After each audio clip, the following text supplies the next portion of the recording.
Új online csalást vizsgálunk. Egy olyan csalást, amely szinte pillanatok alatt kitakaríthatja féltett értékeinket.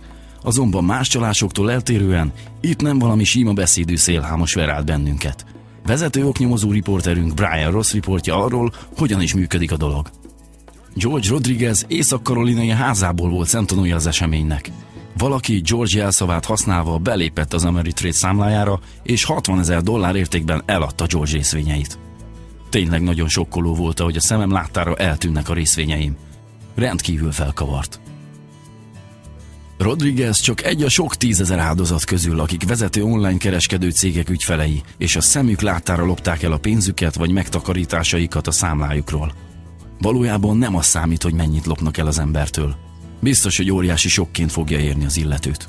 A probléma gyakran ott kezdődik, amikor az ember utazik és reptereken vagy hotelekben, olyan üzleti központokban használja online belépési adatait, amelyeket a bűnözők titokban már előre meghekkeltek. Olyan kémvírusokat töltenek fel ezekre a helyekre, amelyek titokban rögzítenek minden egyes leütést a billentyűzeten. Gyakorlatilag megadjuk a rossz fiúknak a felhasználó nevünket, számlanevünket, számlaszámainkat, jelszavainkat. Lényegében átadjuk nekik a várkulcsait. Hivatalos források szerint sok ilyen kémvírus program az orosz bűnözői körökhöz köthető. Egy oroszul beszélő ABC News gyakornok segítségével kapcsolatba léptünk az egyik ilyen bűnözővel, aki eladásra ajánlott fel nekünk 6 különböző amerikai számlanevet, jelszót és minden adatot, beleértve azt is, hogy mennyit tudnánk ellopni a számlákról. Egy Ameritrade számla $7,000 $2,000 eladó. Egy E-Trade számla $1,300 pedig $250 eladó. Egy Fidelity számla $50,000.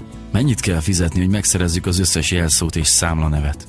$350. Ez a bankrablás 21. századi módja.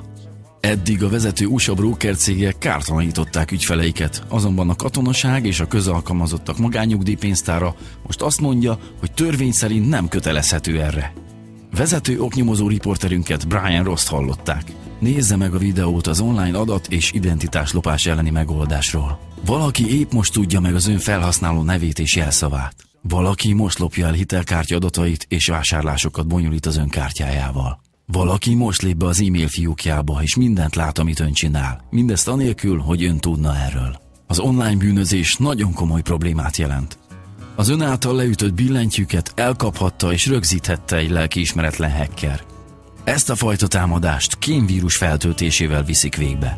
Látta a hírekben, azonban valószínűleg nem tudja, hogy még a naprakész vírusírtók és kémvírusírtók is csak körülbelül 20%-ban állítják meg ezeket. Önnek kielégítő lenne ez a gyenge arány, ha családjának magánszférájáról és biztonságáról lenne szó? Íme, így működik a dolog. Egy valódi kémvírus mutatunk be, amelyet a bemutató kedvéért láthatóvá tettünk. A hatása egészen elképesztő. Nagy az esélye annak, hogy ön soha még csak sejteni sem fogja, hogy gépét megfertőzték, amíg már nem késő. Nézzük meg először a bankszámlaszámot. Látható, hogy a kémvírus már rögzítette is a banknál használt webcímet. A kémvírus minden egyes leütésemet rögzíti. A kémvírus már elfogta a felhasználó nevemet és a jelszavamat. Bár ezek a képernyőn nem is jelennek meg, a kémvírus mégis képes rögzíteni őket. A mai világban pedig rendszeresen és gondolkodás nélkül töltünk ki online kérvényeket, formanyomtatványokat. Menjünk egy biztonságos oldalra és igényeljünk egy hitelkártyát. Bár maga az oldal biztonságos és megbízható, a kémvírus már azelőtt el tudta lopni az adataimat, mielőtt azok elérhették volna a biztonságos oldalt. A kémvírus most már rendelkezik a teljes nevemmel, a címemmel, a személyi számommal, esetleg a tajszámommal is. Az e-mail mára felváltotta a telefont, mint legkedveltebb kommunikációs formát, még a gyerekeinkkel is gyakrabban e-mailezünk. Egy barátnak szánt egyszerű e-mail épp most informálta a potenciális ragadozót arról, hogy a lányom egyedül lesz ma este otthon. Ugyanez a ragadozó már tudja a nevemet és a címemet is. Most menjünk vissza ugyanezekre a weboldalakra, és bemutatjuk, hogy mit telepítettünk fel egyenesen az eszköztárba. Amikor látja a zöld hátteret, akkor tudhatja, hogy a szoftverünk működik, és védi a leütéseit a kémvírusoktól. Itt is vagyunk a bankszámlán ismét. Figyelje meg, hogy a felhasználó nevemnél a szövegdoboz zölddel van kiemelve.